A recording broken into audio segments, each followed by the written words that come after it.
नमस्कार, मैं हूं आपका फिल्म अभिनेता सीपी भट्ट और आप सभी लोग का प्यारा दुलारा ढेला बाबा। आप सभी लोग को बताते हुए अत्यंत प्रसन्नता हो रही है कि सरस सलील भोजपुरी सिने अवार्ड का सातवां और भव्य सफल आयोजन बिहार पटना में 15 मार्च को होने जा रहा है बापू सभागार में, जहां पे होंगे एक से बढ़कर एक सितारे, गायक, नायक, खलनायक, कॉमेडियन, चरित्र अभिनेता, म्यूजिक डायरेक्टर, प्रोड्यूसर, एक से बढ़कर एक लोग आपको मिलेंगे।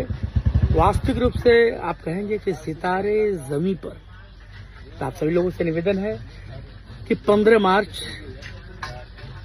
पटना में बापू सभागार में आप लोग ज्यादा से ज्यादा संख्या में आइए और मिलिए अपने चहेते भोजपुरी सितारों से। हम भी आएंगे 15 मार्च को बापू सभागार पटना में। आप लोग चाहिए। धन्यवाद।